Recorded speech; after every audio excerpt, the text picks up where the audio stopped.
સુરેન્દ્રનગર જિલ્લાના ચુડા તાલુકાના મોજીદર ગામ લોકોએ પ્રાથમિક શાળાના આચાર્ય સામે ભ્રષ્ટાચારના આક્ષેપ કરી શાળાને તાળાબંધી કરી। આજે સવારે ગામ લોકોએ એકત્ર થઈ શાળામાં ઘંટ વગાડી વિદ્યાર્થીઓને છોડી મૂકવામાં આવ્યા હતા। પછી શાળાના આચાર્યનો બહિષ્કાર કરી ગ્રામજનો દ્વારા શાળાને તાળાબંધી કરી હતી।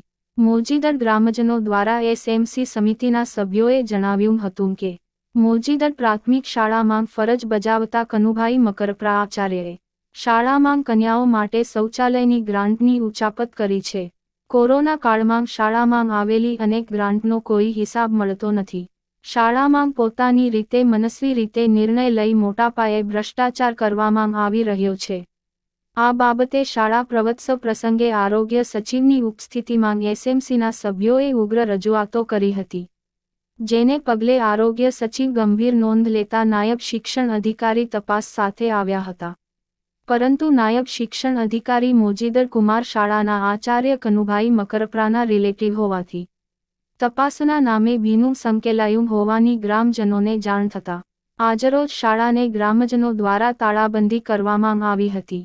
પ્રાથમિક શાળામાં સરકારી ગ્રાન્ટનો આચાર્ય દ્વારા કરવામાં આવેલ ભ્રષ્ટાચારના આક્ષેપ સાથે ગ્રામજનોએ શું કહ્યું, જુઓ આ મોજીદરથી તેજ નેત્ર ન્યૂઝના રિપોર્ટર ભરતસિંહ પરમારનો। હું જાદવ દીપસિંહભાઈ વીરસિંહભાઈ મોજીદર ગામનો રહેવાસી છું અને એસએમસીનો સભ્ય છું। છેલ્લા ઘણા સમયથી અમારો એક જટિલ પ્રશ્ન છે કે જૂની શાળામાં એક મૂતળી અને બાથરૂમ જે બહેનો માટે બનાવવાનું હતું એને 1.5 વર્ષથી એને કોન્ટ્રાક્ટ આપી દીધો છે કે નથી આપ્યો એ અમને ખબર નથી, પણ એનું કામ આચાર્યશ્રીએ હાથમાં લીધેલું છે। લગભગ 1.5 લાખ રૂપિયાનું કામ હશે। હાલમાં તમે સ્થળ ઉપર તપાસ કરશો ને તો તમને ખ્યાલ આવશે, માત્ર એક ઈંટનું ચણતર કરીને એક રસોડા જેવી નાની એવી રૂમ બનાવી કાઢી છે। નથી એમાં કોઈ કૂવો મૂક્યો, નથી સ્ટાઇલ ચોડી, નથી એના માટે કોઈ ફ્રેશિંગ કે અંદર સુવિધા ઊભી કરી અને 1.5 વર્ષથી આપેલા પૈસા ઉપાડી લીધા છે અને કામ થયું નથી। વારંવાર અમે રજૂઆત કરી સાહેબને, ઉપર અધિકારી કેનીને રજૂઆત કરી, ટીપીઓ સાહેબને રજૂઆત કરી, તો પણ એ લોકોએ અને એન્જિનિયરને પણ વારંવાર રજૂઆત કરી તો 1.5 વર્ષથી આ કામ બન્યું નથી અને ટલ્લે ચડે છે। વારંવાર રજૂઆત કરવા છતાં અમારું આ કામ બહેનોને જે માટે સગવડ આપી છે એ સગવડ બહેનોને 1.5 વર્ષ મળી નહીં, ત્યાં એ મકાન પાડવાની સ્થિતિ થઈ અને અહીંયા ફેરબદલી થઈ। તો અમારી રજૂઆત એ છે કે હવે એ મકાન માટે જે પૈસા ફાળવેલા છે એ ટોટલી પૈસા પેનલ્ટી સાથે વસૂલ કરીને ગવર્મેન્ટમાં એ સાહેબ જમા કરે, જેને કામ રાખ્યું હોય એ એમાં જમા કરાવે, એટલી અમારી ડિંડોર સાહેબને રજૂઆત છે અને શિક્ષણ મંત્રીને પણ રજૂઆત છે કે ત્વરિત ગતિએ। બીજા નંબરમાં આ સાહેબ ઘણા સમયથી અમારું એસએમસીના સભ્ય તરીકે અમે છીએ, કોઈ મિટિંગ બોલાવતા નથી, કોઈ કામગીરી બતાવતા નથી, વહીવટી અણઆવડત છે, તેમજ પૈસા આવે તો ગેરવલે થાય અને કોઈ સુવિધામાં સગવડ કે એવું કાંઈ આપતા નથી। તો જેના કારણે આ સાહેબને વહેલી તકે અમે એમ કહીએ છીએ કે અહીંથી નિવૃત્ત થાય અથવા તો બીજે વિદાય અથવા બદલી કરીને જતા રહે। જો એ નહીં જાય તો અમને બધાને ગ્રામજનોને એવી ફરજ પડશે કે ના છૂટકે અમે બધા જ વિદ્યાર્થીઓને એલસી કઢાવીને આ સ્કૂલને બંધ કરાવવાનો અમારો પ્રયત્ન રહેશે। તો આપ ડિંડોર સાહેબને અમારી વિનંતી અમારી પહોંચાડજો કે વહેલી તકે આ અંગે યોગ્ય થાય અને નવા મકાનની પણ વિશેષ સગવડ છોકરાઓને મળે અને સરસ શિક્ષણ મળે એવી અમારી આકાંક્ષા છે। આજે મોજીદર પ્રાથમિક શાળામાં તાળાબંધી કરવામાં આવી છે ગ્રામજનો દ્વારા, એનું કારણ શું છે, તમે શું કહેશો?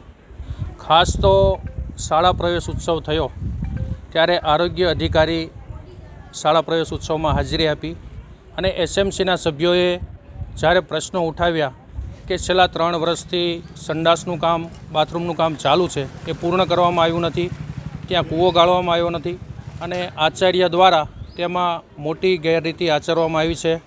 બીજું કે અવારનવાર આચાર્ય મિટિંગો કંઈ બોલાવતા નથી અને એમને જ્યારે શાળા પ્રવેશ ઉત્સવ વખતે આરોગ્ય અધિકારી આવ્યા ત્યારે એની ગંભીર નોંધ લીધી, એટલે નાયબ શિક્ષણ અધિકારી જે ભરતભાઈ પ્રજાપતિ છે તે એમના રિલેટિવ છે।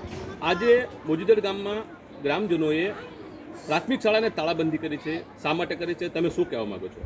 ખાસ તો શાળાના આચાર્ય દ્વારા જે કોરોના કાળમાં ગ્રાન્ટ આવી છે તેનો મોટા પાયે ભ્રષ્ટાચાર કર્યા હોવાના આક્ષેપો છે.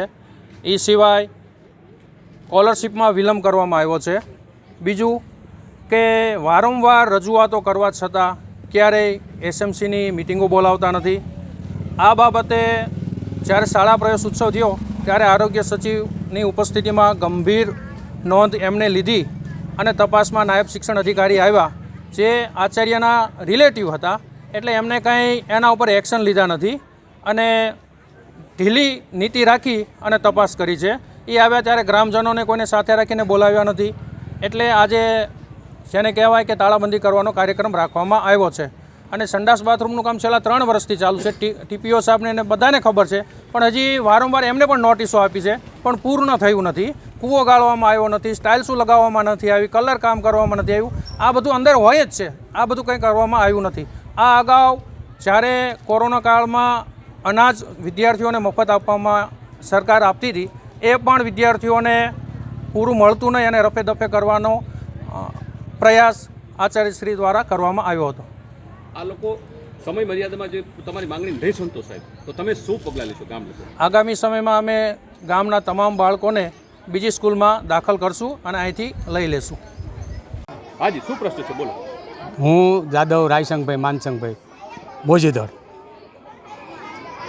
બરાબર, આ તાળાબંધી સ્કૂલ નવી બનાવવાની હતી અને અહીં બેસાડે છે અને 3 કલાક છોકરાનો ભણાવે, 3 કલાક છોકરીઓને ભણાવે. આખો દિવસ વિદ્યાર્થીઓનું ભવિષ્ય બગડે છે. આખો દિવસની નિવત છે. એક સ્કૂલ હોવાથી અડધાને બપોર પછી બોલાવે અને અડધાને સવારમાં બોલાવે, તો આ છોકરાનું ભવિષ્ય બગડે છે. તો તાત્કાલિક નવી સ્કૂલ બનાવે અને આખો દિવસ સ્કૂલ ચાલુ રહે એવું પ્રયત્ન કરે.